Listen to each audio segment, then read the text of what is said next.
Good afternoon, everyone. It is noon. We are going to go ahead and start our presentation here. We will be posting the presentation online so you can share it with friends and distribute the information in the coming days.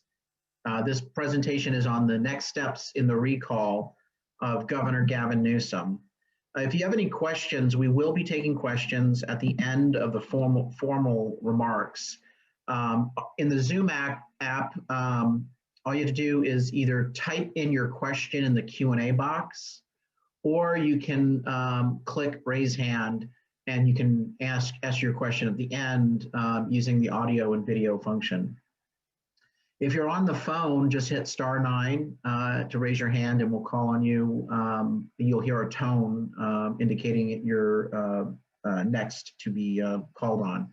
And of course, remember, if you have a question that's not addressed at any time, you can email us at info@reformcalifornia.org. So with that, let's get underway. Where are we in the process to recall and remove Governor Gavin Newsom from office? It is a very complicated process. It became more complicated in 2017 when Democrats decided to try to strip us of our right of recall, make it more cumbersome. And so we have to account for those new changes, the tricks that we know that they are likely to play here. So we are at stage 1. We are at submission. Actually, it's probably stage 2. It's after you file your petition and collect signatures and are in the middle of collecting signatures, then you enter this stage called submission of signatures. We have 2,037,000 signatures as of 36 hours ago. I believe we're going to be much closer to 2.1 million when all the signatures come in. Those signatures will be submitted to the individual county registrar of voters' offices no later than this coming Wednesday, March 17th. That's the legal deadline. All these signatures are reviewed by individual county registrars of voters. We'll get to that in a minute. If you've not already done so, you have missed a deadline if you are still in possession of signatures. March 10th, Wednesday of this past week, 2 days ago, that was your deadline to submit signatures. Now, recognize we have more than enough signatures, that's great, but I still encourage you to return all signatures to the California Patriot Coalition. It's important that we have those for processing.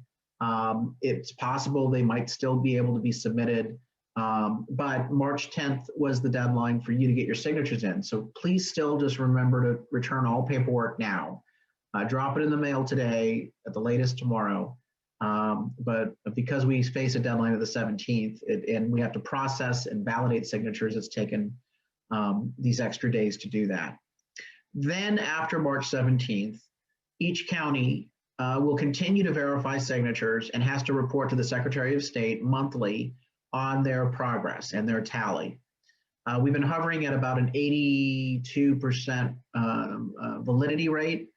I think that rate will probably dip slightly, but it's, again, a very well-oiled machine, a very good validity rate. I don't expect it to have a problem qualifying. But I do expect the counties, particularly Democrat-controlled counties, to drag their feet on reviewing signatures. And it's interesting that Democrats never want to look at signatures on election paperwork unless one of their own golden boys, Gavin Newsom, is being removed from office. So that's fine. Our approach to this is principled. It doesn't change based upon whose signature or which voter you're looking at. We believe every signature should be scrutinized and on everything having to do with an election. We don't fear that. We embrace it. But it will take time. So the validation process will be conducted in the coming weeks and months. There's also a period called rescission. And Gavin Newsom actually already is in the period of rescission. He can do this now, but he's given an additional 30 days after we reach our required threshold of signatures to try to trick people into signing signature removal forms. And I've seen this when we did our recall against State Senator Josh Newman in Orange County in 2017. They literally will lie to people to get them to sign the paperwork. That's why the 2.1 million signatures, that's why that's so important, so that we have such a cushion of signatures that no tricks that they perform will really have an impact. But I want you to know that there is a period called rescission that Newsom can take advantage of for 30 days to remove signatures from our petition. So that's that process there. People ask me, when is the recall election going to be held? Good question. Again, this is also something more complicated now that Democrats have tried to drag their feet on calling recall elections. Once the counties submit to the Secretary of State their reports verifying that the 1.496 million signatures has been achieved, that's the golden number, then there will be a trigger of a 30-day study on the costs of conducting a recall election, and another 30-day comment and review period by the state legislature. This new 60-day delay, and that's what it is, it's a delay, is unconstitutional. The question is whether we want to challenge it or whether we're just going to let it happen. There will be some discussions on that. But the 60-day delay, drag your feet study process is unconstitutional.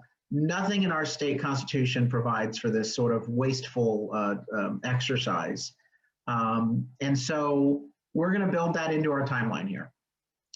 Because if they do have a 60-day delay period, then and only then, after we get through that, the governor is required to call an election. And the election from the date of certification is no less than 60 days, no more than 80 days away from certification. So let me simplify this. If the petition is verified by the end of April, we'll probably have an election in September. If it's verified by the end of May, we'll be in October. If it's verified by June, it could be as late as November. So those are the windows to play out this entire process. They are not going to be able to consolidate the recall with the June 2022 election. That's really what their desire is, but they're not going to be able to do that. So that's the timeline. What is driving the recall? And this is something that I want to talk about because you have the liberal media out there carrying the water for the Democrats, and you have Newsom and his cronies lying and smearing. What's been driving the recall is, of course, our traditional base of voters who never voted for Newsom in the first place. I call those our traditional coalition members. That's the bottom part of this slide. These are people who do not like the high cost of living with socialism, with the taxes and the mandates, the anti-business policies. These are people who are sick and tired of the coddling of criminals, homelessness skyrocketing. That coalition would have signed the recall paperwork on day one and did. But we've seen in this recall a movement take form, take shape, because a broad-based, diverse coalition has come together because of Gavin Newsom's failed policies. And these are new coalition members. We welcome them. It's great to have them. And they are part of our coalition because of the damage and destruction that Newsom has done. They include people who are angry that their schools are closed, moms and dads who are seeing the suffering of their children. They are signing the recall paperwork in record numbers. These are Democrats, independents, people who've never been involved with politics before, all getting on board with the recall because their schools are closed. We are seeing small business owners who've never been involved in politics, restaurant owners, bar owners, nail salon owners, people who are waiters and waitresses who are Democrat voters for years, all coming on board the coalition because their livelihoods have been destroyed by Gavin Newsom. We've seen people who have lost jobs and have been denied unemployment benefits or been given the runaround. And so they see that they're not getting help. Newsom took their job away. No benefit by COVID-19 because the states that remained open are doing just fine or the same as California. So we didn't get any benefit from the lockdowns, the draconian lockdowns. And then they find out that prisoners in the state pen are getting unemployment benefits, and $30 billion of our taxpayer money has been fraudulently stolen because of Newsom's mismanagement. Media doesn't want to talk about this. No. They got to carry the water. But the reason why these are new coalition members is that they're not learning this from the media. They're learning this firsthand. People who can't get vaccinations. The fact that the vaccination program was delayed by weeks as Newsom dithered and dallied, incapable of actually setting up a proper program. And then finally, they know that he's a hypocrite. They know that he's arrogant. He can't help himself, and that's going to be a key thing. He's his own worst enemy, but people see the hypocrisy and the arrogance, the French Laundry, pricey dinners in the middle of lockdown, and they are rising up against the broken political system in Sacramento. That's driving the recall. It is not going to subside, even if he tries reopening things. These people were hurt by him. They spent a year getting hurt by him. They are not going to easily forget. How did the recall come together in terms of the diversity? Because of all these reasons, you can see that independents and Democrats accounted for about 38% of the signatures. Suburban moms have really been a big part of this coalition. Asians who value education, Latinos who value education, African Americans who value education, all of these folks are coming together and supporting the recall. I will say, as a gay Republican, I've actually heard from gay Democrats who are signing and collecting the petition on the recall. And many of them have lost their jobs as waiters and waitresses. They can't go to bars and nightclubs. They are in the entertainment business, event planning, and they have been completely decimated by the policies of Gavin Newsom. Younger millennials are part of the effort. This is, and the media does not want to admit this, because again, they've got a partisan agenda. And every time they write a story saying it's, a recall of the Trump people and a recall of the far right, the people reading it recognize that's not me, so you're lying. So the media is slicing its own credibility every time it covers this thing. They just can't help themselves, though. They're woke, get woke, go broke. That's on display here. But this is the most diverse movement powering a recall in California in the history of this constitutional right since the Hiram Johnson administration in the early turn of the 1900s. The diversity is because people from all walks of life, regardless of skin color, religion, orientation, gender, age, etc., Newsom's policies have hurt people across the board. That's why it's diverse. Everyone has been hurt in some way by Newsom's mismanagement. How did the recall qualify? It wasn't the political class of California. It wasn't the California Republican Party. It wasn't paid consultants. The recall qualified because of grassroots, unpaid volunteers. No mistake. Initiatives and recalls tend to be bankrolled by powerful special interests, not the recall against Gavin Newsom. It has been an all-volunteer effort. The media was 110% against it. The GOP establishment was against it. Paid efforts, while we appreciate those paid efforts from some of the committees that came about, they were merely supplemental. They were helpful. They were able to help fund some mailers, some paid circulators. The paid efforts, though, were supplemental. Without the volunteers, this never would have happened, and the volunteers are the ones that pulled it off. It really is a grassroots movement. The media would like to say that it was somehow bankrolled by big donors. Bullshit, absolute bullshit. It's been the volunteers out there for months, standing in front of stores, going to whatever churches are open, talking to the neighbors, connecting with parents, fellow parents, getting signatures 1 and 2 at a time. That's what powered the recall signature drive. Orrin and Mike and the team at California Patriot Coalition have done a phenomenal job simply working with the volunteers, organizing, training, and deploying. We were hampered. Reform California has done a lot using Facebook and digital ads to get people to sign petitions online, and then we chase the petition if they don't sign it and return it. We had no help from Facebook. They banned our petition ads. Only recently did Facebook lift the ban on political ads. The thing that has worked the most to get the signatures, and this is going to be very important because as we pivot to the campaign, we need to know what worked to qualify the initiative and continue that and expand that. What worked was one-on-one communication. The power of the individual volunteer is what powered it. And so I believe the individual one-on-one volunteer talking to one neighbor, one church parishioner, one employee or colleague, that is going to get us to a yes vote on the recall. No mistake about it.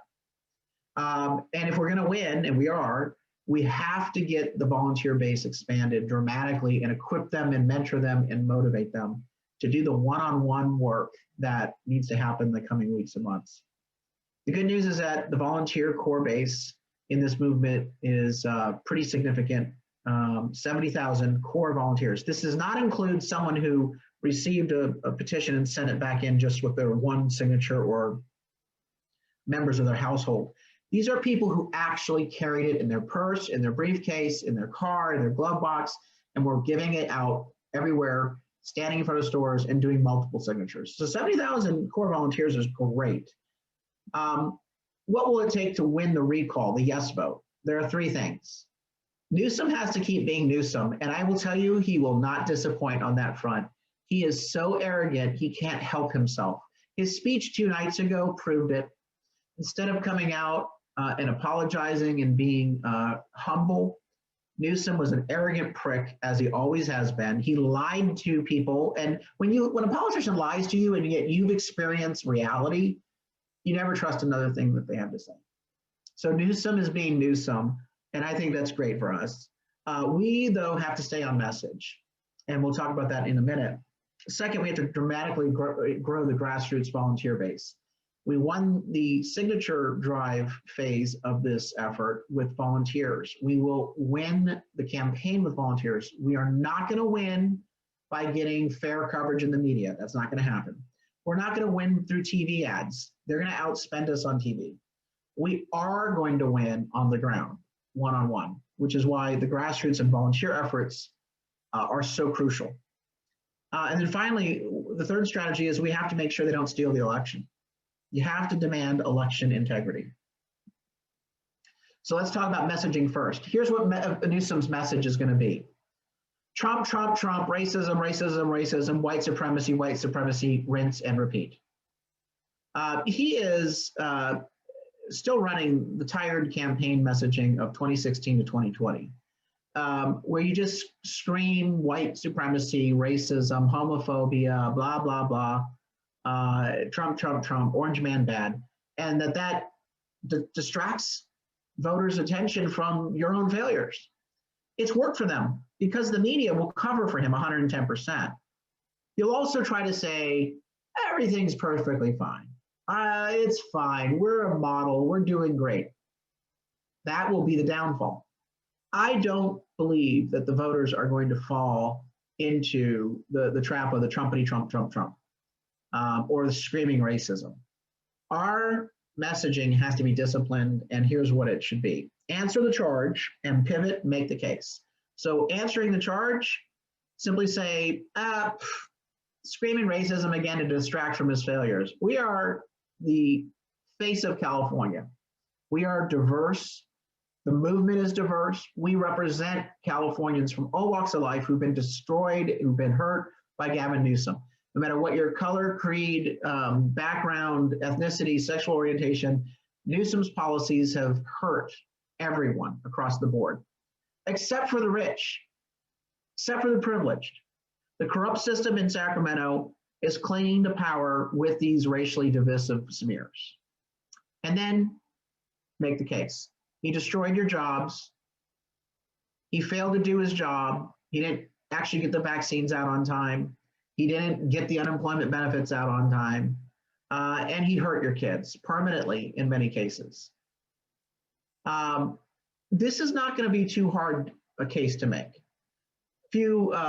Last week, we launched a recall against a school board member who said that reopening schools was akin to white supremacy. It's racist to reopen schools. Yeah, same old diatribe coming from the unions.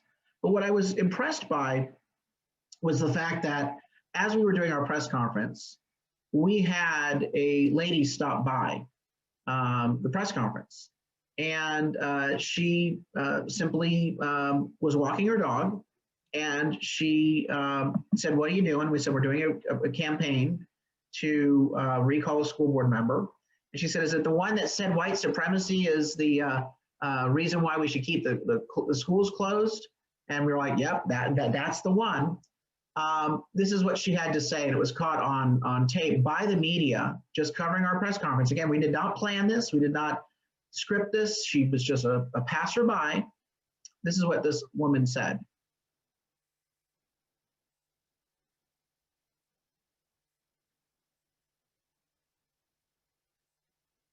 I'm not sure if we can hear this.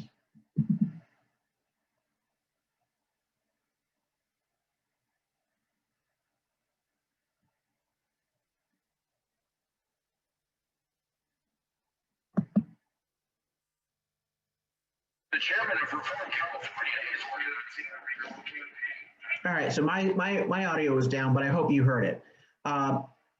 You're going to find more and more Californians like her step forward and explain that this is not racism, that Californians are all coming together because they're suffering. So we just have to stay on message. We have to invite those people to speak their truth. And the media will not want to cover it, but we will force them to cover it. And I believe that this one-on-one communication is why grassroots volunteers are so important. Let's talk real quick about how we, nobody heard, okay. Well, we will send out that video as soon as we can. Basically, it was an African-American woman who stopped by, and she said, schools are how we get out of poverty. It's not racist to reopen schools. The only way for us to get out of poverty is to get our schools reopened. That's not racism. And she was great, passionate, right from the heart. So stay on message. Second, we have to deliver our message across all channels. We are not going to compete. We're not going to win the competition on TV. They're going to outspend us on TV.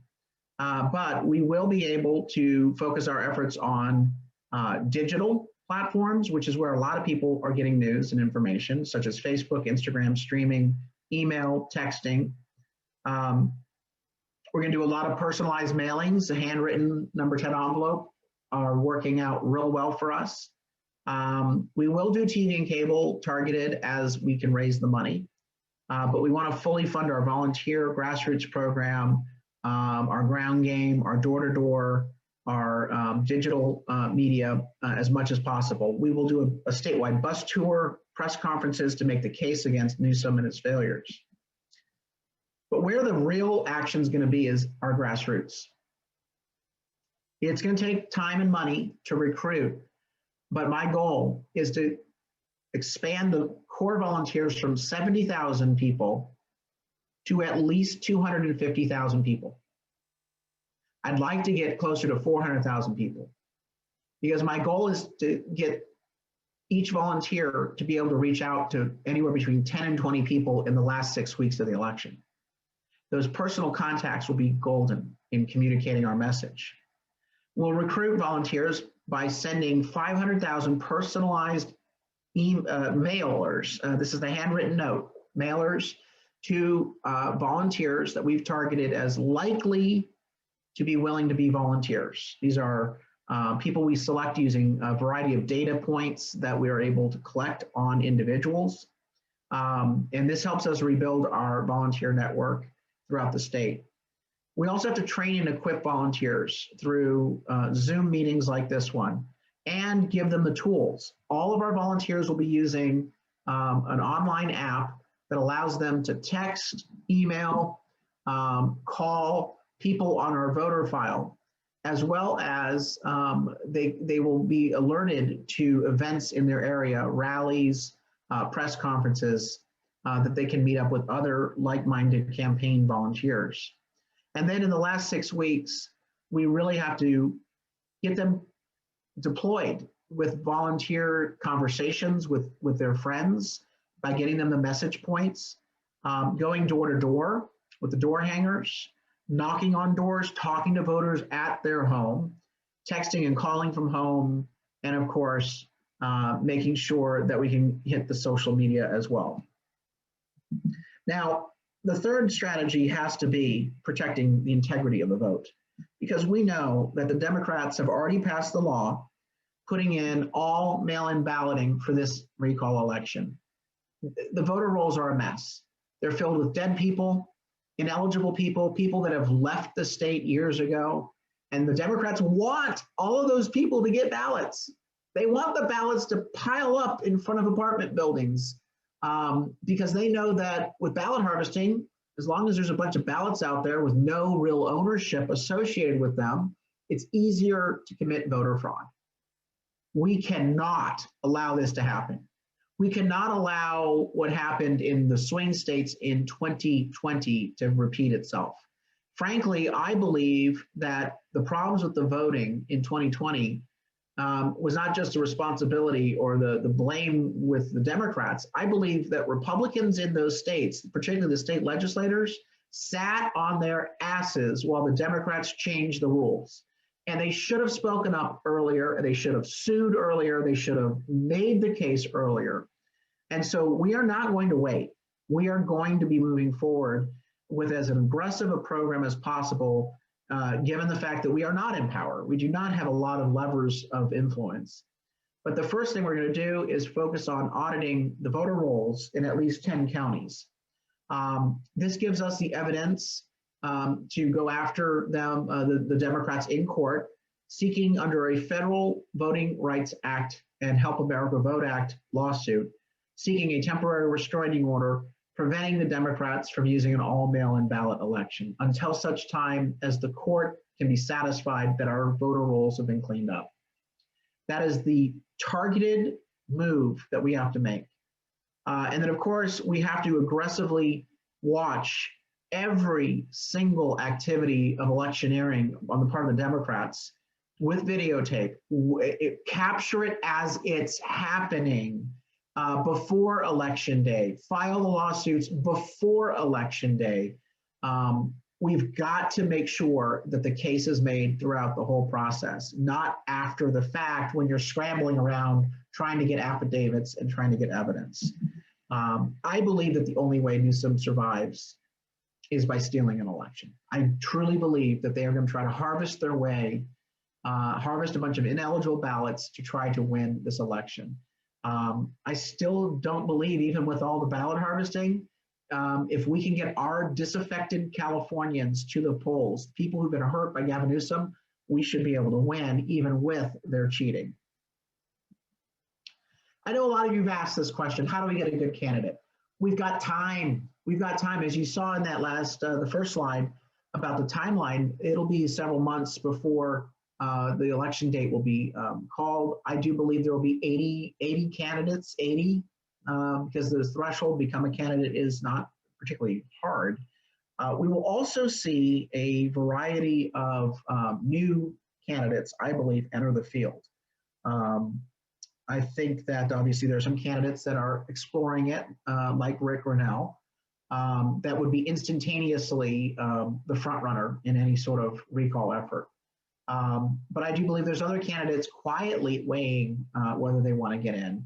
I ultimately believe that the grassroots should make the decision as who our consensus candidate will be. I don't believe that the political class, that the Republican insiders should select our candidate or anoint our candidate. They've run the show for 20 years and they've run us into the ground. Let's respect the grassroots volunteers that put the recall together by letting them have a voice and a seat at the table. So there is time for us to address this question. But remember, as that process plays out, and it will play out, and I believe we'll be just fine, we can't wait around for a candidate discussion because we have to be organizing the Yes on Recall campaign. The ballot is twofold. Do you want to recall Gavin Newsom? Yes or no? That's our challenge. That's our job, our lift as a coalition, as a movement. The recall movement has to work together, all of our volunteers, all of our organization, to get a yes vote. The candidates then jockey to get the top spot on the replacement ballot. It's one ballot, remember, one ballot. Yes on recall, and then vote for the candidate that you want to replace. And so I believe that that will happen. We just have to do our part, which is win the yes vote. And that's why we cannot stop our activity today, that we got the 2 million plus signatures. We have to keep organizing. We have to keep fundraising. We have to keep canvassing. We have to keep outreaching and recruiting. All of that has to continue because we do not have a whole lot of time to build the sort of organization and in the depth of the organization that needs to happen to win an election against someone who's going to have $100 million on his side. Additional upcoming Reform California efforts that will help with this. As I mentioned, that school board member that we're recalling, if you go to schoolboardrecall.org, this is a companion project. It will help us recruit parents into the movement to remove Gavin Newsom, because we are going to go and find school districts that have been shut or continue to be shut, and we're going to pick off 1 or 2 of their school board members. So we've already filed the first recall effort against a school board member in La Mesa, Spring Valley in the San Diego County area, but we are going to be moving against additional school board members. And with all those parents who join the individual efforts against school board members, they also then will be interested in what we're doing with Gavin Newsom and against him. So that is our additional companion project for the next quarter, is to start launching those efforts against the school board members. Where we need your help. First, contribute. Our coffers are pretty thin now. We spent a lot of money on the signature effort. We do need to fund the recruitment and the mentorship and the training and the regional structures for volunteer management that we are investing in. We're going to be running Facebook ads. Those ads are already running. We need to continue to keep them up to recruit volunteers. We are doing the mailers. We want to do 500,000 mailers in the next 3 months. It's going to be hard to do it, but we have to pay for the printing and the postage, the staffing on organizing all of that. We do need contributions. So anything you can give at reformcalifornia.org, absolutely needed. We know that Newsom is going to be flush with cash. We don't need to match him, but we do need to have enough funding to execute our portion of the project. Second, volunteer and get your friends to volunteer. That is the most precious commodity that we have, is the hours that volunteers will spend in the coming months talking to friends about why Newsom is just simply unfit for office. And then we also have to deploy them and train them in the fights that we are engaging in. And finally, partner, get others to work with us. If you're a member of a chamber of commerce, tell them that they can't sit on the sidelines. You can't be neutral. This guy shut down your businesses. Don't support him, for goodness sake. Some of the cozy, swampy business groups are going to try to cuddle up to the monster by going no on recall. So if you're a member of an organization, push them hard to become a formal endorser of recall Gavin Newsom, and tell elected officials that they need to, grow a spine, and they need to get involved. I got to give kudos to Kevin Kiley, assembly member up in Northern California. He's traveling the state. He's got a cool book, The Case for Recall Against Gavin Newsom. Doing a great job. I want to see more Kevin Kileys out there. Get out there and earn your keep, buddy. And so you need to talk to your elected officials. Where are they in the recall? Don't be sitting on the sidelines. Don't be quiet. Oh, my political future, I'm afraid. No. Get in the game. This is the most important fight of our time. And so you need to tell elected officials that represent you, that you've supported, that they need to put their time, money, and endorsement where their mouth is. You can go to yesonrecall.org. That's the website, yesonrecall.org. And what you're looking at here is the lawn sign that we're going to be distributing and printing up. Not yet, not yet. I don't want the signs to be, faded in the summer sun. But we'll be distributing these throughout the state of California. It can be purchased once our store is up, but if you go to yesonrecall.org, that's the master website, yesonrecall.org. And so let's get to questions. I know that's like drinking from a fire hydrant. If you have a question, please go into the Q&A box and type it, or you can hit in the Zoom app, raise hand, and we'll call on you. Then, of course, you also on the phone can hit *9. So with that, let's go with Gretchen Allen first. Gretchen Allen, we're going to unmute you. Or are we going to do Stella first? Stella, is that you? Yes. I just have a really quick question. The address you gave to mail the petitions, is it the same address on the bottom of the petition? Yes, ma'am. Right there at the bottom. California Patriot Coalition. All righty. Thank you. You're welcome. Let's go to, can we get Gretchen Allen next? Gretchen. Hold on, Gretchen, and I will call on you. Gretchen, unmute yourself. Hi, Carl. Go ahead. I actually don't have a question. I'm at work. I'm just listening in right now. Okay. Thank you for listening in. Yes, thank you. Let's go next to George Williams. And as you get George up, I'm going to take some of the questions in the chat box. Are Republicans, this is from Jean Sharpazinski, are Republicans going to come together with less candidates to ensure Newsom will not get the majority in the runoff? We need the right Republican that we can come together behind. The insiders at the Republican Party of California want to anoint a Democrat light. I'm not going to support that. I can't, because I don't believe we're going to win with a Democrat light. I think Californians are smart enough. They're going to say, why do I bother working hard for someone when it's going to be only a marginal improvement over Newsom? I'm not looking for Meg Whitman without the dress and without the money, okay? I want to see a candidate we can all be proud of. You're never going to agree with a candidate 100% of the time, but I think we need a non-politician. I think we need a candidate who's a fighter. I think we need a candidate who's right on the issues and presents a clear contrast from Newsom, who can run a good campaign. I will say this bluntly. I think the two leading Republicans in the race right now are not suitable candidates. You got one who is a Democrat light, Faulkner, and you have another one who's not run a very good campaign, either in 2018 or today, John Cox. And I wish I could say, wow, there's a candidate already in the field that we can all be excited about. So I'm hoping that we will find additional candidates that will get in the race. And I believe one or two candidates will get in the race. But I want to see the grassroots make the decision.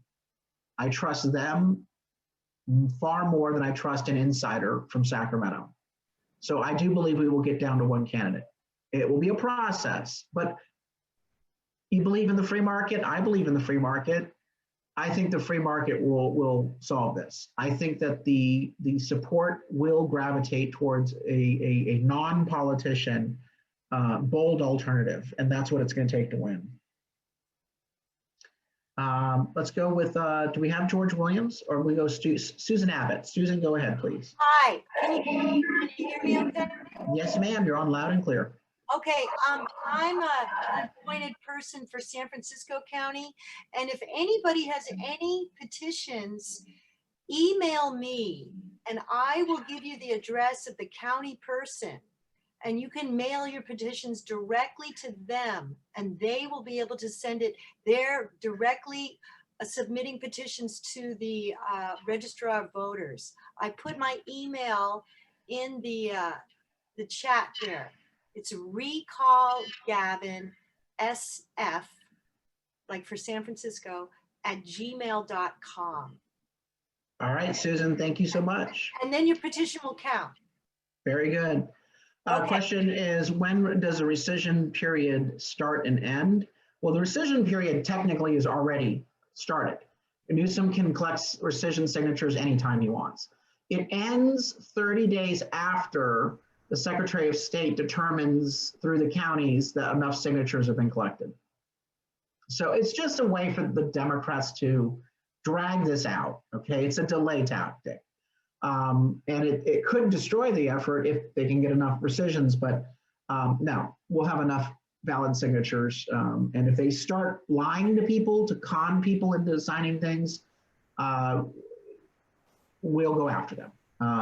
But 30 days after the counties report to the Secretary of State that we have enough signatures is when the rescission period ends. Have the texting programs been effective? Yes, texting has been very effective. I know we don't like getting texts. They tend to be annoying, but people do read texts far more than emails, far more than junk mail. The two things that I've seen be most effective are, number one, handwritten number 10 envelopes. That's why it's so important that you volunteer for that effort. And number two, the text program. Laura says, can you speak more to the claims made by the LGBTQ lawmakers this morning about how the recall does not support the community? Sure, I put out a statement at 9 a.m. And here's the thing. The group that called this press conference does not speak for LGBT community members. They claim to speak for them. This is not an LGBT interest organization. This is a Democrat partisan group. And these Democrat partisans are all part of the Sacramento swamp, the corruption up there, and they're just simply trying to circle the wagon and defend their guy. The reality is this: Gavin Newsom's policies have been so destructive and so hurtful that nobody has escaped the pain. No matter what your skin color, your religion, your age, your gender, or your sexual orientation, you cannot escape the damage that Gavin Newsom is doing in this state. And that's why I'm proud that this is the most diverse recall that we've seen in the history of recalls in the state of California. Next is, we have Mike Netter. Do you have a comment to make? Go on, raise your hand and we'll get you on. I do. There you go. Mike is co-chair of California Patriot Coalition. Go Well, ahead, Mike. first off, thanks a lot. Thanks a lot for doing this and all your help. Really appreciate it. I just want to state, re-emphasize what the person from San Francisco said, that if you're signing a petition out, it's too late to mail it into us. You need to go to recallgavin2020.com, find your county coordinator, get a hold of that county coordinator, and get the petition directly to them, because we have to get them in Tuesday, Wednesday. We're running about another 150,000 down to the various counties right now. So just want to re-stress that, Carl. Yeah, because remember, we submit all of the petitions county by county. Right. And so if you can get to your direct county coordinator, it's quicker to get your petition into the boxes that are put together and submitted at the county level. Thanks, Mike. Lori says, I mailed a bunch of signatures past Sunday, March 7th. Do you think they made it in? Yes, I think you're fine on that. Frank says, if the COVID lockdown ends, will Reform California open regional offices throughout the state? We are always looking at that. But here's the thing. We are doing so much with a distributed virtual workforce that so far the regional effort has not, regional offices has not been as necessary. What we are finding is most people can find an office or a church or a community group to sponsor a room or put together an envelope stuffing session. So unless we can make the case that paying rent at the offices and staffing the offices is worth it, I'd rather put every dime into the voter contact programs rather than overhead. But we are going to do a regional approach. And as you heard from Mike, there are already regional captains for the signature drive, and those same people will remain involved in the actual yes side of the campaign. Gary says, how is the movement connected to following groups? California Patriots Coalition, Rescue California. We need all hands on deck. So California Patriots Coalition is the lead organization for the signature drive. They've been coordinating all of the volunteers, the main volunteers for the recall petition. Reform California came in with our volunteers, many of whom are the same, overlap, and we did additional expenditures to support the volunteers, as well as do digital ads and mailers. Rescue California is another committee, and it has raised money from large donors, and they have a number of paid consultants, campaign consultants that formed that group, and they did some good work on paid mailers and paid signature gatherers. All of this feeds in to the same cause. So I encourage you to get involved with one of the groups, multiple groups. I got to give a shout out to the county Republican parties in some of the counties like Orange County and San Diego County. They've done a good job activating their local volunteers. But a lot of nonpartisan organizations have been involved. The Reopen efforts, the Reopen clubs and movements, parent teachers associations, sports groups, restaurant associations. I mean, all of these groups out there, it's a complete grassroots movement. And so what we're hoping to do is make sure that as we move forward to the passage phase of the campaign, that we continue to have this diverse group, network of groups on the same page, working collaboratively together. And that's why the message discipline is so important, that we stay on message on the issues that matter and relate to the Californians that are coming together behind this movement. Did we talk to Susan Abbott already?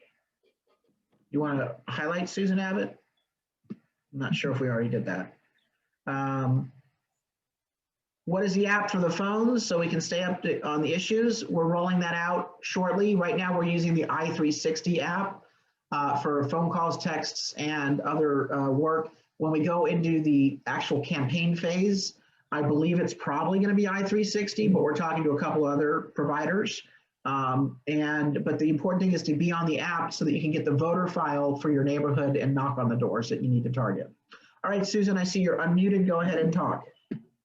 Well, I'm just going to reiterate here what Sonia Remen said about the Election Integrity Project. You can go to the website that's in the chat, because that's very important. They got really good training. Yes.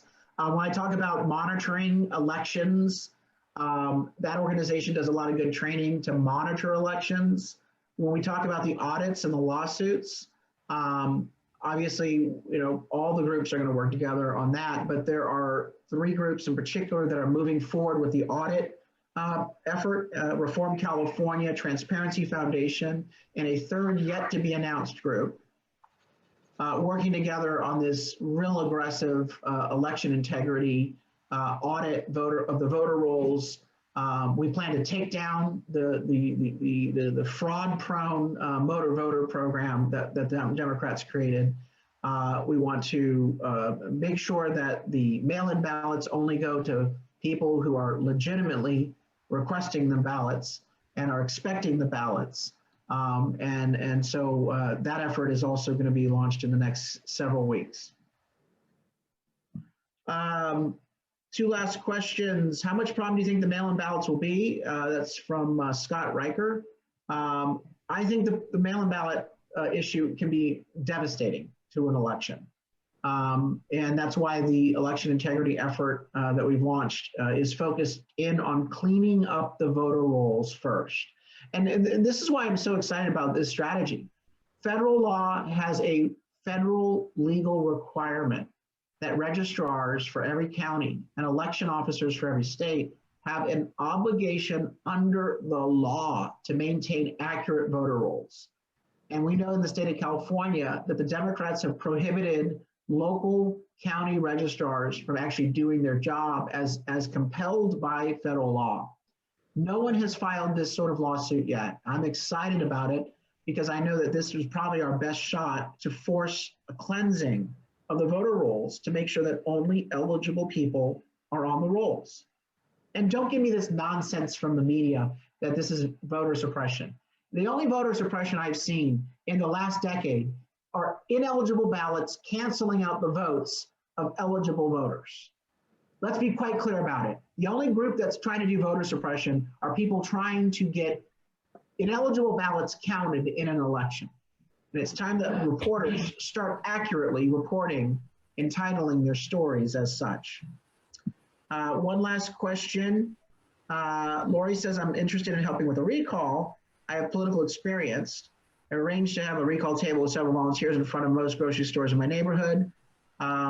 Spoke with lots of people, one-on-one. What more can I do? Lori, that's exactly what you can do. That's exactly what you should continue to do as we're going forward with the recall. It's important that you continue to do those table sessions. I just noticed that we have a couple more people on the line. Let's go with Don Burns, please. Don. Yes, good afternoon.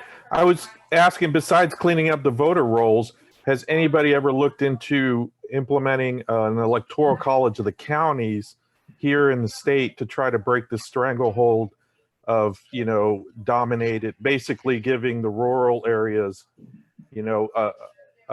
some kind of part in the the political voting? I haven't heard about that proposal. If you could email me, I'd be happy to look at it. Okay.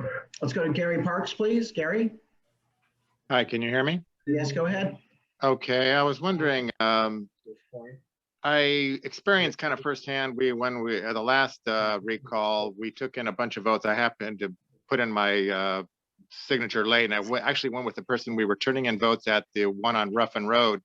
And they actually changed, the guy there actually tried to change the date of the pile of, I walked in with her, she wanted me to come with her. So she actually tried to change the date to the day after, which then would have canceled all those vote. My understanding is they would have canceled all that pile of signatures turning in. So in a way, I just don't trust the system. I know you've talked about that many times and have talked about today, just like these laws that come into play when they say, well, they try to make it law, but just like you're talking about that 2-month waiting period and things like that, I really just don't trust the system, and I don't understand why Republicans are always on the defense, and they are able to do these things, and we have to go to court for it. It just seems like such a waste of time. It seems like if we could change a system where they are having to be accountable, we could walk in and say the very day that they try something crooked, just like this, maybe if this 2-week thing, 2-month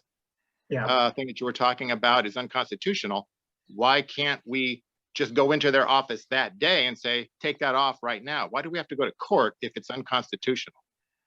Because when you have a supermajority corrupt system, they pass laws that are unconstitutional on the face. And because they control the administrative state, they can force compliance with that law.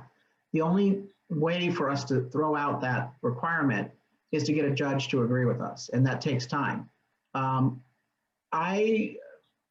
Look, the 60-day waiting period, I don't like it, but if we were to file a lawsuit, it probably would take that much time to get it adjudicated. So it's something that we sued on when we did Josh Newman, but because we got our signatures in so quickly and it was all wrapped up, the judge said, well, it's already done, so I'm not going to rule on the case. And we're like, no, you still need to rule on the case because it's a matter of public interest for the next recall. The judges in California are liberal. except for the Ninth Circuit. They seem to be better now because Trump appointed a lot of good judges. And that's why I don't like suing in state court in California. They're too liberal. I like the federal court because at least we have a shot of getting a more decent opinion through the Ninth Circuit and of course on the Supreme Court. So that's where we're looking at for a lawsuit right now, is under the federal courts on voter integrity. Thank you. One last question is Lori Alfafera. Lori, Hi, Carl. Can you hear me? go on. Hi. Hi. It was nice meeting you on Wednesday, by the way. But I have two questions. One is if you can talk a little bit more about the EIP election integrity program, and also this Saturday in Carlsbad Boulevard and Pine, we are going to be having a tent from 10 a.m. to 1 p.m. collecting signatures at Carlsbad Beach. So come on by. Okay. I want to make sure that as you collect those signatures, you're going to be able to get them into the San Diego coordinator on time. Is that correct? That's correct. We have a contact here that Jackie that we send to. Love it. Love it. Election Integrity Project California is a good group. It's focused on some good things. There are other groups that are also working on election integrity. So I can't really speak to specifically their plans and efforts. I can talk about the audit the vote approach, audit the voter file approach, which again is the basis of a proper federal lawsuit. You can't go into court and make accusations without proof. You can't. You've got to go into court with hard data, hard evidence. And the audits of the voter files in the counties will provide us with the hard evidence that a judge cannot ignore. And so more on that later. It will take some time. We want to see if we can get as much of this done prior to the recall as possible. And that's why we're launching those audits in the coming weeks. So with that, let me encourage you all, get your friends to the website, yesontherecall.org or yesonrecall.org. They both go to the same site. Sign up, please contribute whatever you can. Don't worry about candidates right now. I think we'll see a couple good candidates emerge. I think we'll end up getting behind one candidate. Recognize that you're powerful. You did this. Individuals working together will be able to carry this across the finish line. Individuals working together is what's gotten us this far. And so when the media says, and Newsom says it's racism, it's white supremacy, it's KKK, just ignore, because all the Californians from all walks of life, all colors, creeds, orientations, genders, etc., they all know Newsom's done wrong. And they know when they see that, they will be a lifelong convert, knowing that the media lied, the media allowed him to lie, and they know differently. So just recognize, the truth is on our side, the movement's on our side, the case is on our side. Now we have to go out and execute it. Thank you so much. We will be posting this in the next 24 hours to share it with your friends. Have a great weekend.